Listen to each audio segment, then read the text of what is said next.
Welcome back to How to Run a Practice in 2025. We are continuing our conversation about AI. So, this is part two. If you missed part one, hit pause and go back and watch part one so you can get all of the nuggets of information about AI in that episode. And then Matthew and I will continue our conversation about AI now. Hope you enjoy. So, Gemini built in, included in Google Workspace, it's okay. It's not great, but I think it's only going to get better, right? And it's still, if you leverage these tools right, you're going to save a lot of time, which is what this is all about. I would just recommend the lawyers out there, in particular, if you're a Google Workspace um, subscriber, that you check out Notebook LM.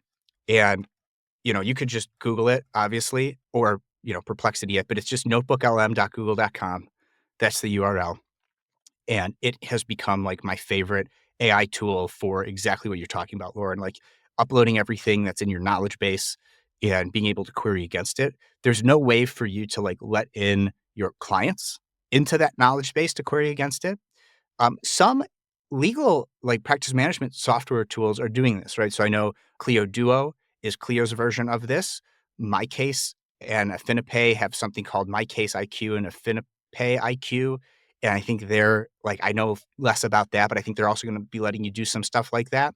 And Filevine has had AI incorporated into their software for a while now. I don't know if you've been able to do exactly that type of thing where you could just query against all of your case data. So for certain legal tech built for solo and small firm attorneys, that is releasing or it's released at the time that you're listening to this.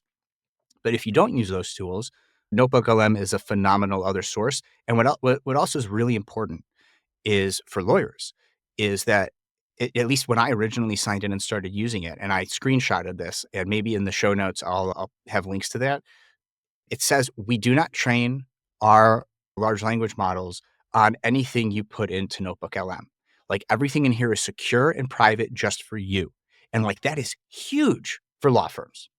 Yeah, that's critical because that I think is what folks are always, and we hear about, right? The security issues with it on these like open source ones is you're now feeding the open source with potentially sensitive information. So, yeah, I certainly never use even something like Claude.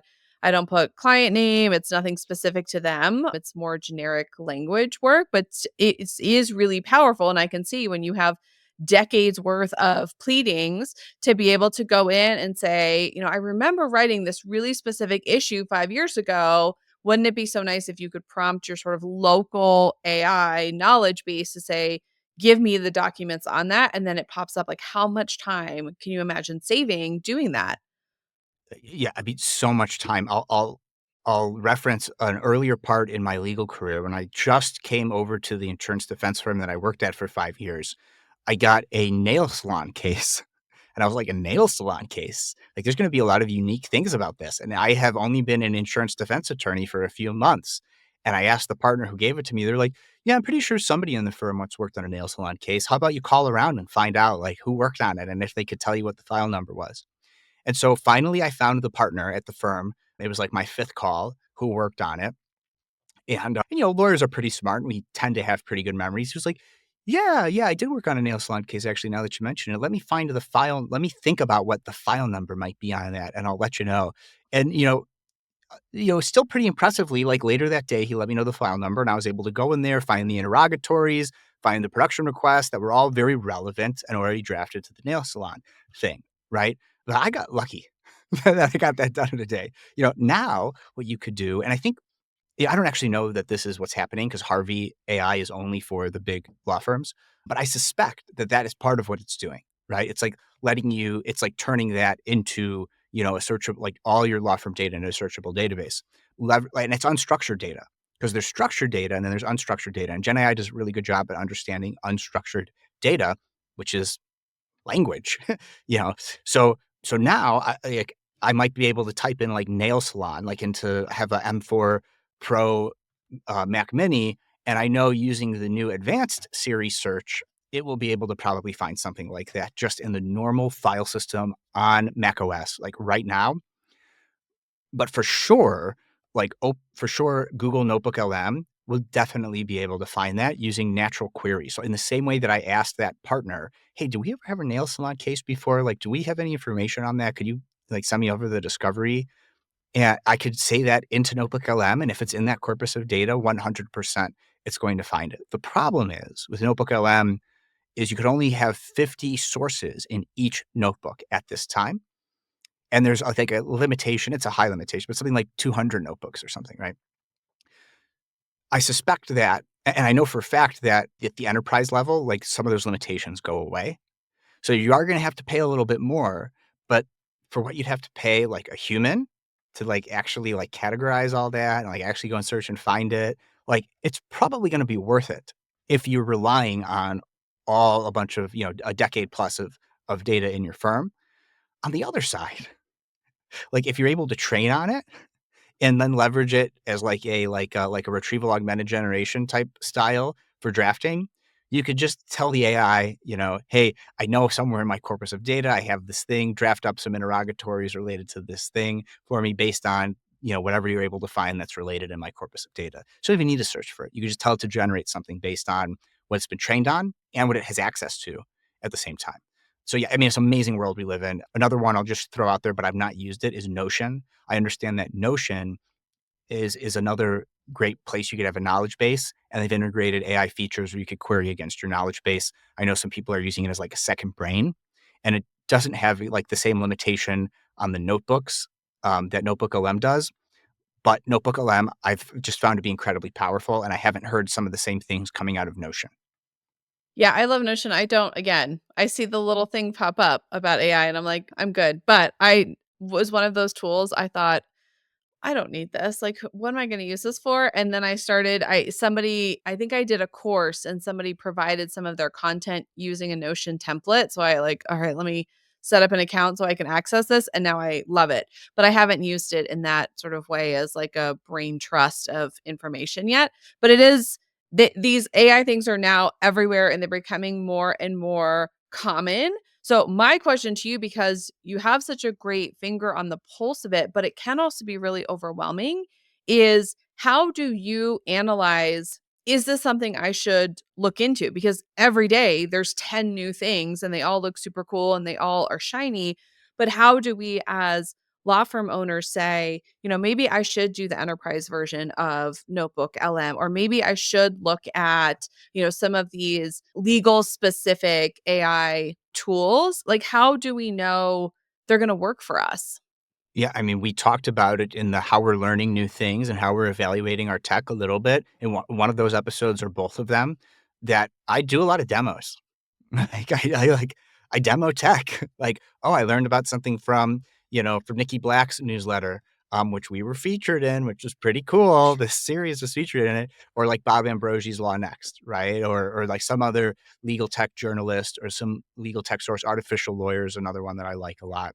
Richard's out of the UK. So that's a nice other perspective where I'm getting some like UK and international news around AI.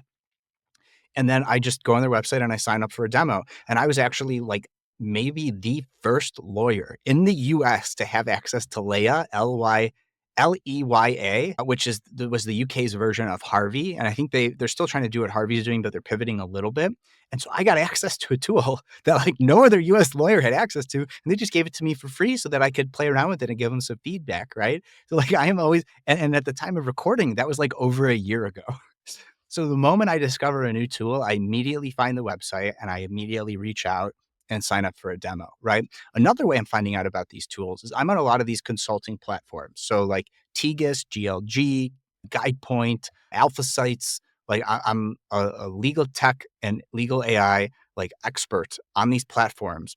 And your large consulting firms, your market research firms, they reach out to me through that platform and they ask me, hey, have you heard about such and such tool? Because probably some private equity firm or some venture capital firm wants to make an investment. And so they want to talk to experts in that space. Now, this is true of like literally every industry. And I was originally reached out to like 7 or 8 years ago on the topic of legal education of all things, right? And so then I ended up on these platforms. That one was called ProSapient. And I ended up on these platforms as like a legal education expert. And then I'm just so interested in tech. I just added that to my profile on there, like legal tech and AI. And all of a sudden, like I've made not an insignificant amount of money from like being a consultant on these platforms. which is a great way to monetize all the learning I'm doing that of these legal tech things I'm not actually using in my practice. But I will sometimes discover new tools by an inquiry coming through one of these platforms. And it's like, we want to talk to customers or people or lawyers who have evaluated, and then it lists a bunch of tools, and some of them I've used, some of them I'm a customer of. And then there's like a tool I've never heard of. So the very first thing I do, and this is one of the last ways I'm actually still using Google, because I just want the website, is I will copy and paste that into Google, get the website, go on the website, sign up for a demo. Right. And like, that's how I do it. And in every other way, I'm using Perplexity. That's like not just trying to find a company website. That's really smart. I recently came across a resource. It's called There's an AI for that. Not as like fancy and upscale as what you're doing, but if you want to just kind of keep abreast of these new tools that are coming out. It's theirs as if you were writing it with the apostrophe, but no apostrophe in the domain. There's an AI for that. And you can sign up for different categories, and legal is one of them. But I signed up for things like productivity and video creation and image creation. And you can do it as little as once a week. You can do it daily, but they just keep kind of a tabs on the latest and greatest tech coming out. So if you want to dip your toe in the water, and learn a little bit more and just have these come across your desk a little bit more often so you can say, hey, that sounds really cool, let me go check it out. I have found that that's a really great resource, and I have found some new tools. Some of them are like super beta, or there's only a handful of users, but like you said, Matthew, you could be at the forefront, and if you think it's something that could work for you, you could always reach out to them, or do a demo or dig in a little bit more. Yeah. Yeah. And what I'm literally telling everybody these days is, and that's a real use of literally. That's not like a metaphorical use of literally, is if you have a question about anything, just use Perplexity. And that's perplexity.ai in a browser URL space. But there's an app for Android, there's an app for iOS. Through my internet services provider, Xfinity, I get a free annual membership of Pro, and it's not expensive. It might be like $10 or $20 a month. I'm definitely signing up for my firm when that expires. And again, like, why Pro versus the free version? Well, there are limitations on things you could do. You could have shareable links. So like, if I do a Perplexity search, I can share that like you share a Google Doc as a Pro user. I don't know if that's available for free users. And so you could also use the other models. So if you really like Claude, like you do, Lauren, as a Pro user of Perplexity, you could actually use one of Claude's models to do the search. I like to use Perplexity's proprietary large language model because like that's what it's designed for. And I tried to use Claude, and I tried to use the most advanced version of ChatGPT, and I just wasn't getting the same results that I had grown accustomed to being a power user of Perplexity. So if you have a question about something, and if you're not sure about anything we're talking about, or an AI tool, like, hey, I'm a such and such attorney in this particular area, I do these practice areas, what's a good AI tool for me that's legal specific, that's not legal specific? Like, ask Perplexity. Like, it's probably going to do a great job of finding an answer for you. We are trying to train some folks right now on one of these nonprofit boards I serve on how to use Google Drive. And so we were going to do like a Q&A session of like how to use Google Drive. And I'm just like, how about we just, any question you have about you're not sure how to do something in Google Drive, you ask Perplexity and it will tell you. like, we don't need to have a seminar. Like, when I'm not available to help my mother with her phone, she calls me her Obi phone Kenobi. I say, just ask Perplexity. Like, Perplexity will tell you, it will probably do a better job than me explaining something. Like, yes, I know you and I like know your quirks and I can explain that to you, but like, I will not be as specific with step-by-step instructions as Perplexity. And that's for like the base level. Like, I still check every citation for like something I find useful in Perplexity, because I like to see, like, is this from a bona fide source, and something you, the law firm owner, should do. Even if you're not a law firm owner and you're just an attorney and you're thinking about running a law firm one day, go to perplexity.ai and type in, tell me about, or who is, and your name. This is the modern equivalent of Googling yourself. Now, unlike doing that in ChatGPT or Claude or these tools that they're trained on a lot of data, but they're not leveraging retrieval augmented generation like Perplexity is, you will not get a hallucinated answer because it's drawing from sources. You might get a wrong answer if there's a source out there that's incorrect, or you have a very common name. You'll have to say, tell me about so and so who's an attorney in whatever state you're in, and then you might have a more accurate depiction. and you'll see like the links that it's drawing from, right? So like one of the things, like when I ask it about myself, it draws from LinkedIn. So there's a reason to have a really robust LinkedIn presence, right? And actually spell things out. I've been featured by our Commission on Professionalism by the Illinois Supreme Court, and that like featured article on me is one of the top sources. And IELTS, our friend Jess Bednar's, is over at IELTS, and like I am on a board there, and my bio on the IELTS website is also being pulled from. So you have to go to these places and say, "Hey, I want you to update my bio." To make sure that when Perplexity and other AI answer engines are drawing from it, like you could see like what's influencing the AI's version of you that it's projecting out into the world. And you could also do that for your law firm. If, say, like me, you have your personal brand and your law firm brand, and they may be different, or there may be overlaps. You do the same thing for your law firm because that's the future of search. It's not about search; it's about answers. Wow. I'm gonna do that today. That's such a great idea. I love that, kind of keeping tabs on how you appear online. My question for you is, and we've talked about this a little bit, but I just want to underscore for listeners because I have found this to be the biggest thing I have to remember no matter what type of AI I'm working with. But it sounds like you may have tools like Perplexity where you can ask it more general questions, like you just said, like, tell me about, right, Lauren Lester, the asset protection attorney in Denver, and then it'll give you information. But some of them, Claude, that I've had this experience, I know you've had this experience, you have to be really good at your prompts. Like putting in a generic prompt is going to give you not a great result. And this takes a little bit of trial and error. But I just want to know too, Matthew, from your experience, that's what I have found is I have had to get better at how I prompt these machines to actually get really powerful results because just typing in, give me a social media post that talks about prenups, like maybe is okay, but you do have to give it more specific information to get better information back. Yes, and not necessarily with Perplexity. So Perplexity does something really Mm, interesting, Lauren, and it does it fast. And I've only noticed it on like a desktop versus on the app, on like a mobile app, is it will rephrase your prompt automatically to be a better query. And that is awesome. it will run 2 or 3 versions of a better version of the question you asked.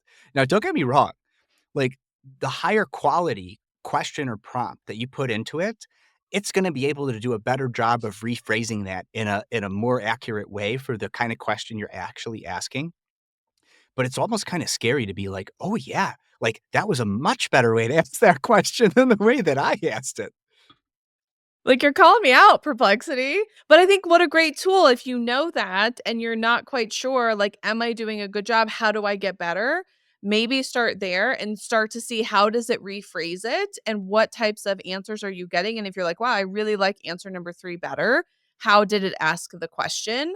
And then you can sort of train yourself on how to prompt these tools a lot better.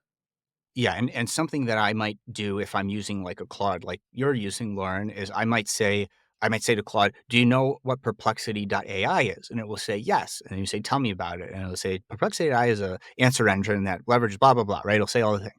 I'll say, "Great." So I'm trying to prompt Perplexity to get an output that results in me finding out about XYZ thing. Help me craft some prompts that would help me get that result. And so you could use a different AI tool that is what a great use case of a Claude ChatGPT is, Gemini, is, and it will give you several probably higher quality prompts than you could come up with on your own. And this is the same way where you might be like, especially if you're a more senior attorney and you're listening to this, I don't know how to use AI. I don't know how to use this technology. What would you do? You go to the young associate or you go to the younger person on your team and you say, hey, how the heck do I do this? That's the equivalent. Like use AI. Like you'd use that younger person who like knows things about technology. Like you don't even need that person on your team. And if they are there, you could still ask them about it. But now you and they can both use AI and get to a better result faster. And now you're also going to get better results from Perplexity when you leverage a Claude type tool in that way. If you're not sure how to prompt, use the AI to help you prompt. Yes, I find every day more and more reasons and ways to use it. Like, it's sort of in the beginning just felt like, oh, this very sci-fi thing, and I would do a couple things like, "Oh, how cool is this?" But I am finding more and more reasons for it to use it in my practice. It has made me more efficient. It has made me a better communicator. Like I have learned new skills through it, and I think it's only going to continue to expand. I don't currently use it for drafting like legal specific work. I don't know, Matthew, you're a bit more transactional than I am. So, and I know that there are more tools out there for that space because it makes sense for them to start there. So, I'm curious, are there ones you've used or have heard of that can actually help you do the lawyering aspect of it, not just the running the firm more efficiently aspect? Yeah, I mean, absolutely, right? And I will, because we're almost at the end of our two-parter for the AI conversation because we're almost at an hour for that. So I will say that I do have a CLE on this, and it is episode 101.5 of the Law Subscribed podcast. And I also link to the slide deck as part of that. So if you really are interested in this, I do have an hour-long conversation, an hour-long CLE on this exact topic for legal specific things. But I will highlight for you, in particular, if you're an attorney and you don't have a lot of time to figure all this stuff out and you just want to know, like, what's the tool to use? Well, at the time of recording, not a sponsor yet, but I've been using it for over a year, and that is Paxton.ai. I use Paxton for literally everything substantive and non-substantive. I've already mentioned it at least once in this two-part episode. So because I talk about them so much and they've got a lot of like users through like me talking about it, they've actually reached out about becoming a sponsor. So I don't know what the deal isn't finalized yet. So I guess look in the show notes on the law subscribed version of this joint series, and there might be something in there about a savings or a deal or something if you want to test out and try Paxton. Though last I checked, they still do have a freemium version. So you go try it out. It's just going to not be as feature rich as the paid version, like we talked about with Claude. Like they take a very similar approach in that regard. And I have just found that if you actually leverage Paxton, like you'd use any legal professional at your firm, it's going to do an amazing job. You just, in the same way that if you ask an associate to go and like answer a legal research question, and they don't actually have access to legal research. They're just gonna make stuff up if if they're not like a well-adapted human being, because AI is not a human being. It's just gonna make stuff up, but it will sound a lot of legal specific because you're asking an associate attorney who has a law license. Well, Paxton uses retrieval augmented generation, and so it's actually able to also go do the research before giving you an answer. It just does it in a few seconds instead of hours, days, weeks, right? You don't like the way a clause is drafted? Tell it, redraft it, but more in favor of, buyer or seller or whatever, right? And it will redraft it for you instantly. Is it going to pick the exact words that you would have used? No. But from a substance over form standpoint, does it still get it across? Yes. And if you really want to go in and like edit the words, you can.